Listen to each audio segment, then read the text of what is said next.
Bonjour et bienvenue à l'émission Choisie. La semaine dernière, nous avons parlé de la nourriture et du choix que nous faisions par rapport à cette nourriture. Est-ce que nous préférions une nourriture à cause du goût ou en raison du côté nutritionnel? Et est-ce que nous préférons faire notre nourriture, nos repas nous-mêmes, ou alors au contraire, est-ce qu'on préfère acheter des repas tout faits ou aller au restaurant? Alors, la semaine dernière, c'était quelque chose qui nous concernait vraiment tous les jours et de manière très quotidienne, très prenante.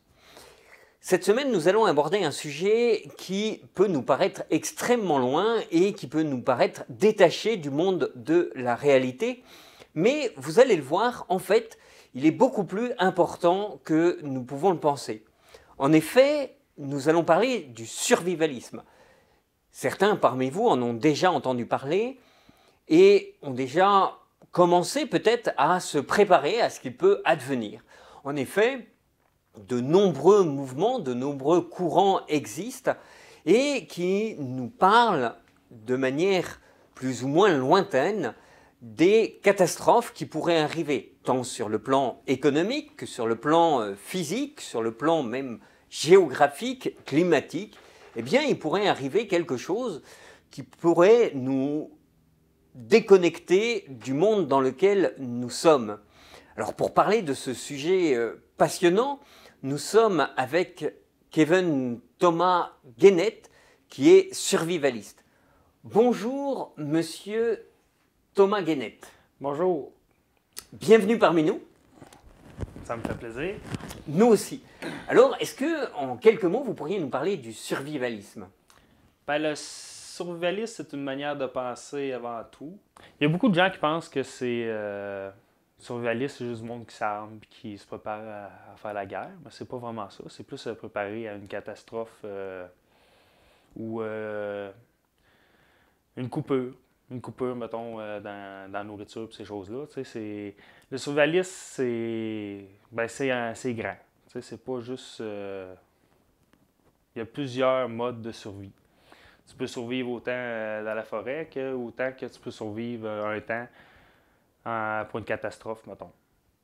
Tu peux... Et puis, on imagine tout de suite des grosses catastrophes, mais ça peut être des catastrophes assez simples. Je pensais à Katrina, par exemple. Ben, ça a été effectivement, c'est une grosse catastrophe, mais l'ensemble de la planète ne s'est pas arrêté. C'est que des gens se sont retrouvés coupés parce que l'inondation les coupait du reste du monde, mais eux-mêmes n'étaient pas vraiment atteints directement, c'est-à-dire qu'ils n'étaient pas inondés, mais ils étaient coupés du reste. Du coup, ils avaient besoin de survivre. Oui, c'est comme en Abitibi, on pourrait dire les barrages que les Indiens font des fois. On a eu comme la misère à s'approvisionner en pain, en lait, les marchés étaient vides. Puis le monde, souvent, ils n'ont pas les éléments de base pour faire de la nourriture de base, comme le pain. Puis le monde, souvent, ils sont habitués d'acheter des choses soit déjà faites ou ils n'achètent pas pour du long terme. On va acheter pour une courte période, en se disant que ça va se faire, parce qu'on s'attend toujours à en avoir d'autres. On s'attend toujours à ce que nos épiceries s'aillent plein, que tout s'aille là, dans le fond. Mais ça, c'est ce que la société veut aujourd'hui, qu'on ait tout de suite. Mais c'est pas... Ça fonctionne aujourd'hui, mais ça peut pas toujours fonctionner, parce qu'on peut pas tout avoir qu'est-ce qu'on veut quand on le veut. Ça, ça fait partie de la vie, puis... Est-ce que vous êtes en train de nous dire que finalement, on a désappris l'attente, on a désappris, il y a 50 ans, nos parents, nos grands-parents, ils savaient qu'il peut y avoir un hiver plus rude et que finalement, on peut ne pas être approvisionné. Ceux qui ont fondé l'Abitibi, quand ils sont venus en train, ils ont débarqué avec leurs haches et ils étaient en mode survivaliste. Il fallait... Ça fallait qu'ils s'installent, qu'ils se trouvent une manière de faire qui fonctionne pour eux autres. Mais dans ce temps-là, il n'y avait pas les lois pour les barrer comme aujourd'hui. C'est ça, c'est-à-dire qu'aujourd'hui, on ne peut plus vivre en mode survivaliste complet. On ne peut pas débarquer quelque part avec sa hache puis se dire voilà, je me moque un peu de la société. Non, aujourd'hui... Aujourd'hui, c'est comment... tout ce qu'on fait en matière de survivalisme, c'est un côté, c'est illégal. Parce que si on s'en va dans la nature et qu'on coupe des arbres, qu'on coupe quelque chose, ben à quelque part, on est illégal parce qu'on coupe des arbres qui appartiennent aux terres de la couronne. Puis ça fait qu'il faut des permis pour ça. Puis je pense que c'est un permis pour 4 cordes de bois par année. Fait que c'est pas... tu peux pas... En tout cas, d'un côté, c'est illégal de faire du survivalisme parce que tu n'as pas le droit de gérer la nature comme tu veux. Est-ce que vous êtes en train de nous dire qu'on est moins libre que nos arrière-grands-parents? On est moins libre, oui, que nos ancêtres, que les personnes passées. C'est ça, parce qu'effectivement, eux pouvaient venir... ils étaient peut-être moins technologiques, moins avancés justement par rapport à la technologie, par rapport à ce qu'on appelle le progrès, mais ils étaient plus libres.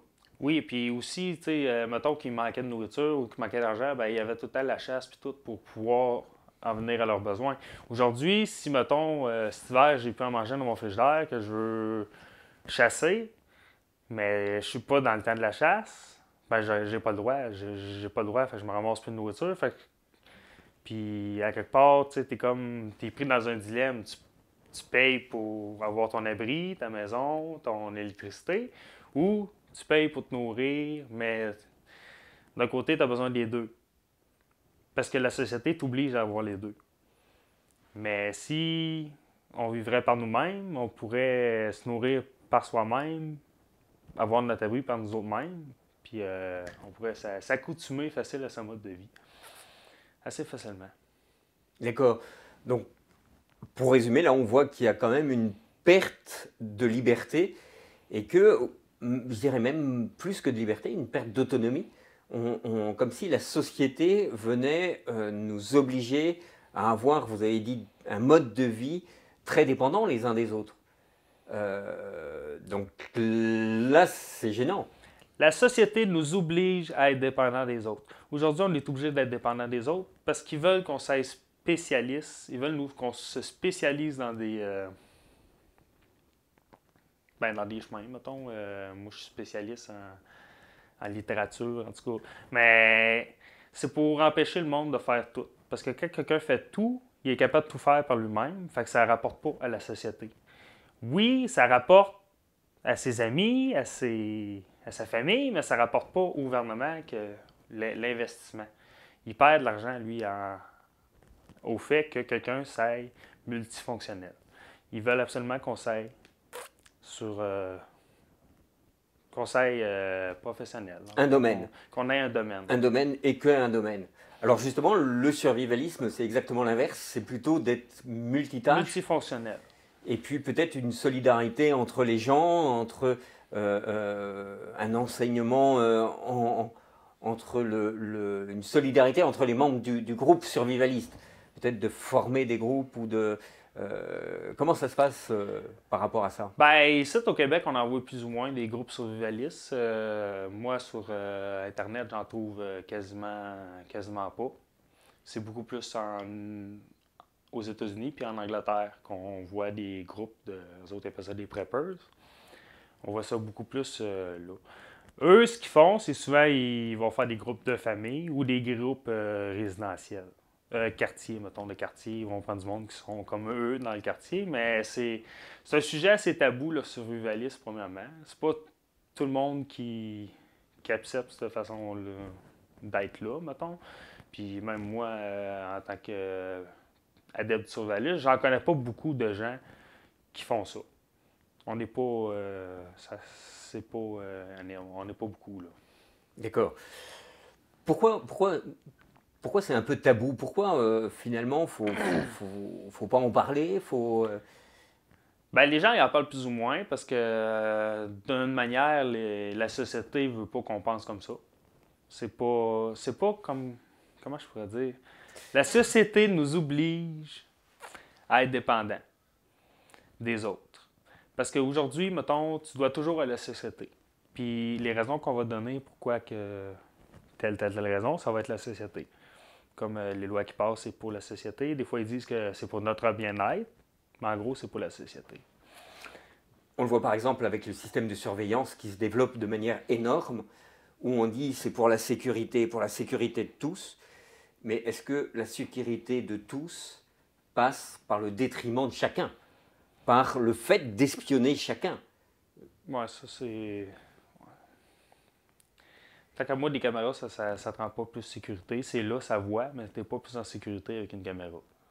J'allais Pas, dire, même souvent l'exemple montre le contraire, c'est-à-dire qu'on a des images, puis on n'arrive pas à identifier la personne, mais en plus on a vu la personne se faire agresser. Donc, C'est ça. On envoie des caméras, il y en a partout. Oui, ça peut aider. C'est sûr que ça peut aider. Ça voit des choses. Ça leur tient mieux les images que nous autres. Tu sais, c'est des machines. Une caméra, ça.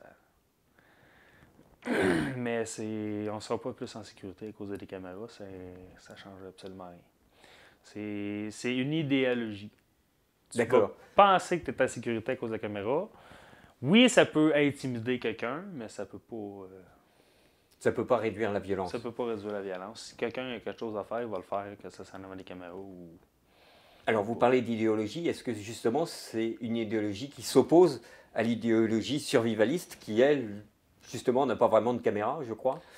Ben, nous, en survie, on n'a pas besoin vraiment de. Ben, c'est sûr que, dépendamment du style de survivaliste que tu fais, parce qu'il y en a qui sont vraiment sédentaires, ils pensent rester en même place, armés, puis se faire une forteresse, puis se battre comme tout le monde.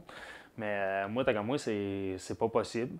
Ben, beau que tu aies une forteresse, à un moment donné, tes ressources s'épuisent, ben, beau que tu sois autonome quand tu as tes poules, puis ça peut mourir. Là. Une maladie, surtout quand que tu t'enfermes avec tes animaux, puis tout, ça peut créer des maladies. Fait que c'est. Tant qu'à moi, c'est pas la solution. Mais pour certains, c'est la solution. Moi, j'irais plus pour du nomade. Tu te promènes, tu changes d'endroit pour épuiser les ressources un peu. Mais quand tu regardes aussi les premières, les peuples, dans le fond, les chasseurs-cueilleurs d'aujourd'hui, c'est ça qu'ils font. Ils restent pas à la même place. Ils ont des petits camps un petit peu partout, puis ils se promènent, puis ils exploitent un peu partout. Comme ça, ils n'exploitent pas toutes leurs ressources. En Abitibi, on est bien placé, hein. Il y avait autrefois, avant que les colons n'arrivent, eh bien, il y avait 900 ou 1000 Amérindiens qui vivaient là, des Premières Nations qui vivaient là. Donc on voit que sur cet immense espace, eh bien, il y avait finalement très peu de monde. Et puis, comme vous dites, ils allaient d'un endroit à un autre. Alors, est-ce que le survivalisme, c'est seulement en préparation d'une catastrophe? Est-ce qu'on peut le vivre aujourd'hui? Est-ce que, même s'il n'y a pas de catastrophe, on peut vivre du survivalisme? Tout le monde peut vivre du survivalisme. Tu veux dire vivre du survivalisme en faisant du survivalisme ou seulement survivre? Genre à Vivre, une catastrophe ou. vivre sans catastrophe. OK. Est-ce que, justement, j'ai cru comprendre que c'était On une peut mentalité... être survivaliste. On a le droit. Ça, c'est totalement légal. C'est juste que si, mettons, tu vas être plus extrémiste, mettons, que tu veux aller plus vers la vie en nature de survie, tu survis, ben, c'est plus rendu de la survie, c'est rendu de la vie en nature. Il y a des survivalistes, c'est sûr, qui aimeraient faire ça. Mais ça, là, on tombe dans quelque chose qui est illégal, ben, totalement illégal, parce que, justement, les terrains, les arbres, tu n'as pas le droit de couper les arbres, tu n'as pas le droit de toucher au terrain. Tu peux pas rester sur le terrain qui n'est pas à toi, parce que c'est au terre de la couronne. Puis, c'est ça. Ça, c'est quelque chose qu'on peut pas faire. Tu peux faire... Il y a des manières de faire comme le monde qui vit dans des roulottes où on a eu un exemple il n'y a pas longtemps sur Internet, un joueur de baseball de je ne sais pas trop quelle équipe qui restait dans sa vanette. Ben ça, on peut. C'est sûr qu'on peut le faire. Mais il y a beaucoup de difficultés. Parce que tu as le droit de, comme l'été, tu peux te parquer où ce que tu veux dans la ville. Tu as le droit de te parquer sur les bords des chemins. Il n'y a pas personne qui peut faire une plainte pour faire tourner ton véhicule ou... à moins que ce soit dans une ruelle ou qu'il y ait un panneau qui dise que tu n'as pas le droit de te stationner là. Mais si, mettons, je me parque en avant de chez vous, puis que je suis là pendant une semaine, puis que je te dérange, tu veux faire une plainte, tu appelles la poste de police, ils vont peut-être me demander de m'en aller parce que je suis dérangeant, parce que je suis en avant de chez vous. Mais légalement, ils n'ont pas le droit de m'obliger à partir parce que la rue appartient à tout le monde, parce qu'on paye tout pour la voie publique. Fait qu'ils n'ont pas le droit de faire tasser ton véhicule par la force, me semble. Tournage ou ces choses-là. Ça, on n'a pas le droit. Puis l'hiver, ben, c'est le problème de se trouver un endroit où ce qu'on pourrait s'installer parce que tu peux pas être sur le bord des chemins. Il y a les heures, de 7 heures à 10 heures que tu peux pas être sur la route à cause du déneigement. Puis, Est-ce que vous êtes en train de me dire que les caribous seraient plus libres parce qu'eux, ils peuvent se promener dans la nature comme ils veulent et pas nous? ouais, ça, c'est sûr, les humains sont beaucoup moins libres qu'ils pensent. Là. Les animaux sont bien plus libres que nous autres. À part les chiens, puis les chats, puis les oiseaux qui sont dans des cages, là, mais à part ça, le reste, c'est plus libre. Là. On n'est pas libre. On a changé la manière de voir l'esclavage. Aujourd'hui, au lieu d'être un esclave au fouet, mettons, on est payé, puis on choisit notre maître. On va choisir la personne qui nous donne l'argent pour vivre. Mais on est obligé de le faire parce que si on voudrait pas être obligé, on pourrait vivre de nos propres moyens, mais la société ne veut pas. Fait qu'on est obligé de travailler pour avoir un revenu, pour vivre. Fait qu'on est obligé d'être... Ben, dans le fond, on appartient à la société, fait qu'on est l'esclave de la société. Puis ça, on ne peut pas s'en détacher parce que le regroupement, comment c'est fait la société, ben ils veulent pas ça. Je ne sais pas si c'est le gouvernement qui nous empêche ou si c'est quelque chose d'autre, mais il y a quelque chose qui nous empêche de pouvoir gérer comme qu'on veut. Un peu, on va dire, comme une main invisible qui nous empêcherait parce que vous n'êtes pas capable de la nommer. C'est un peu comme une main invisible qui nous retiendrait. C'est ça. Parce qu'on n'est pas capable de dire que c'est mon voisin ou un autre. Parce que selon moi, un droit à l'abri, ça devrait être un droit. On devrait tous avoir le droit à un abri. Puis si moi, mettons, je décide demain que j'ai pas besoin de l'électricité pour vivre, puis que je veux pas payer de taxes pour mon terrain, je devrais avoir le droit de ne pas payer de taxes pour mon terrain. On devrait avoir le droit de vivre par nous autres-mêmes sur notre terrain. Quand tu achètes ton terrain, il devrait être à toi. Si tu veux faire un jardin ou n'importe quoi, tu devrais avoir le droit. Là, aujourd'hui, tu peux pas. Il y a tout le temps les permis, les limites, Au Moyen-Âge, on sait qu'effectivement, on pouvait justement aller vivre de manière complètement autonome. Hein. Il y avait les droits de passage, les droits de ramassage, etc., fait que n'importe qui pouvait aller ramasser le bois qu'il voulait, même sur les terres du Seigneur.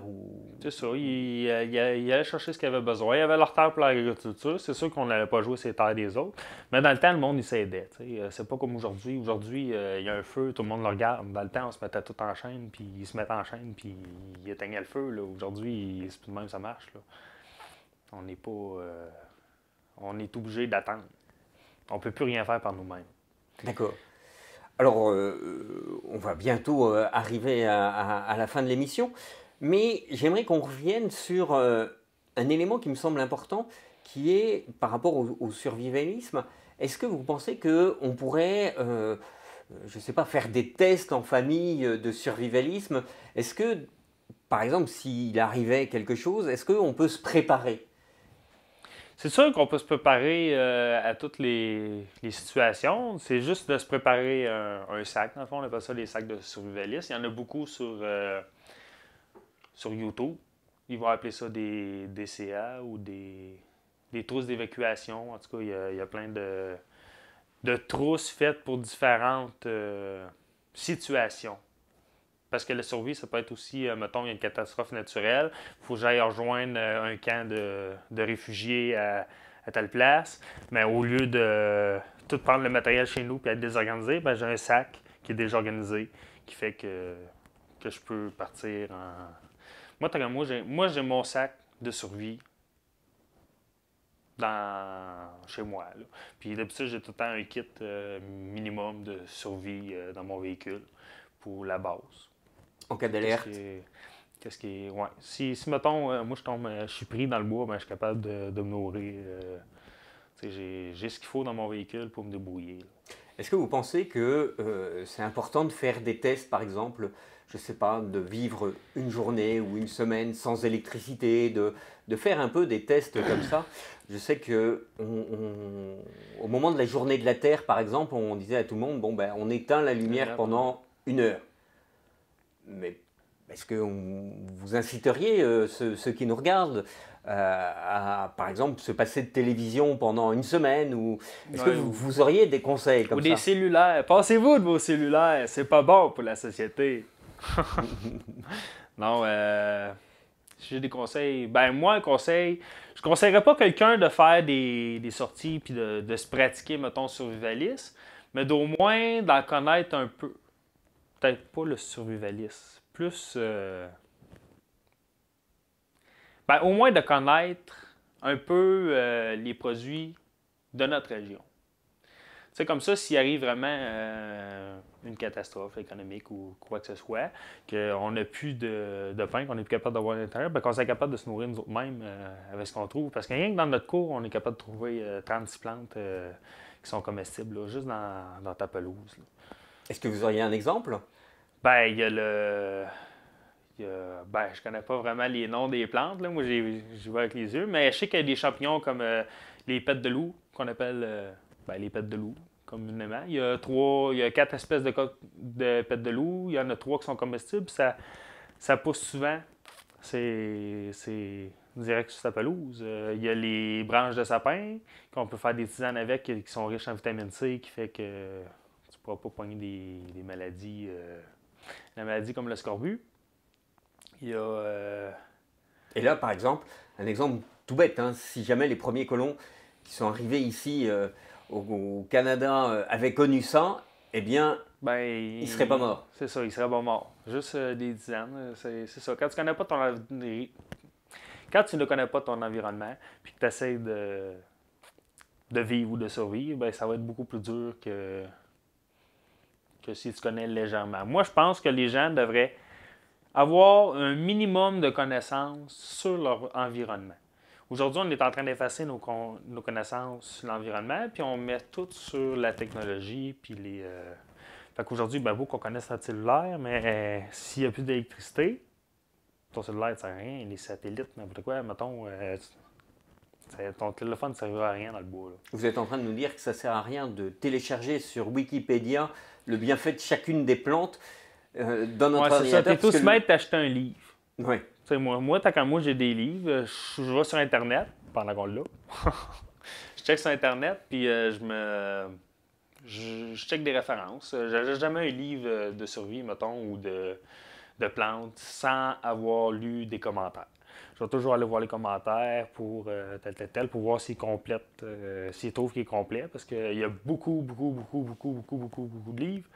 Puis tu viens que si c'est rien que pour checker des étapes, mettons, il y a des livres, on va dire, de survie, mais ça va rien qu'à être des nœuds. L'autre, ben, trouver un livre complet, c'est mieux d'aller checker sur Internet pour trouver des bonnes références. Moi, tant que moi, on devrait tout avoir une base sur la vie et la survie en forêt. Peut-être aussi se faire des promenades en forêt et essayer de trouver dans son entourage un spécialiste justement qui peut nous dire bon ben ça c'est bien, ça c'est pas bien. Parce que je pense que notamment pour les champignons, il ne faut pas essayer de manger n'importe quoi. Les champignons, c'est assez. Il y a beaucoup de gens qui disent qu'il y en a qui disent qu'il n'y en a pas beaucoup des toxiques, mais c'est pas vrai. Il y en a beaucoup des toxiques. Des fois, elles sont pas vraiment toxiques, dangereux pour mourir, mais ça va être plus ton estomac qui ne le prendra pas bien. Il y en a d'autres qui sont comestibles, mais que la peau est irritante pour l'estomac. Fait que, tu sais, des fois, il faut que tu connaisses les champignons. Mais, ce qui est des pêtes de loup, c'est un champignon que tout le monde connaît. Fait que ça, c'est facile à reconnaître. Là. C'est facile à reconnaître. Il n'y a pas personne qui va se mélanger avec ça. Mais il y a des bons livres là-dessus. D'accord, puis peut-être d'aller voir justement, moi je ne sais pas si ça se fait ici et si c'est encore faisable, mais je me souviens que quand j'étais petit, eh bien on allait à la cueillette des champignons et puis on allait porter ça au pharmacien et on lui disait, ben voilà, montrez-nous quels sont les bons ou les pas bons. Peut-être qu'effectivement on peut aller trouver quelqu'un qui lui sera capable d'identifier les bons champignons. Je sais qu'ils font des cueillettes avec des mycologues. Il y a des groupes qui font ça. Il faut juste que tu trouves le groupe. Des fois, c'est trouver l'information qui est dur aussi. C'est assez dur de trouver des informations. Surtout que quand tu checkes sur Google, c'est mondial. Même si tu checkes dans ton coin, il t'envoie partout. Fait que, des fois, c'est très dur de trouver les informations que On peut aller à l'office de tourisme de sa ville, sans doute que là, moi, sûrement ils seront capables de nous dire si il y a un groupe qui Ouais. sera... Si c'est touristique. Parce que si c'est pas touristique, je pense pas qu'il va y avoir au Cassin Touriste. Oui. Alors, on a beaucoup survolé les choses. On arrive effectivement au terme de l'émission. Est-ce que vous aimeriez laisser une question? Vous savez que l'émission s'appelle Choisie. Et puis, on propose toujours à la fin de nos émissions donc, une question pour permettre aux gens de choisir. Quelle serait la question que vous leur laisseriez? Moi, je leur demanderais êtes-vous capable de vivre par vous-même une semaine dans la forêt? Juste sans la société. Sans que votre pain ça ait fait, sans que tout de base. Essayez de vivre une semaine en faisant tout. Une semaine, c'est un temps assez court, mais qui permet de voir, parce que je crois qu'on en avait parlé à l'émission précédente, hein, on doit vivre, on peut vivre sans boire pendant 3 jours, mais au bout d'une semaine, on a quand même très faim. Hein. Donc voilà, merci beaucoup. Merci à vous tous qui nous regardez. N'hésitez pas, comme d'habitude, à nous envoyer vos commentaires, vos remarques, vos réflexions. Et bien sûr, nous vous répondrons à toutes ces questions. Et à la semaine prochaine.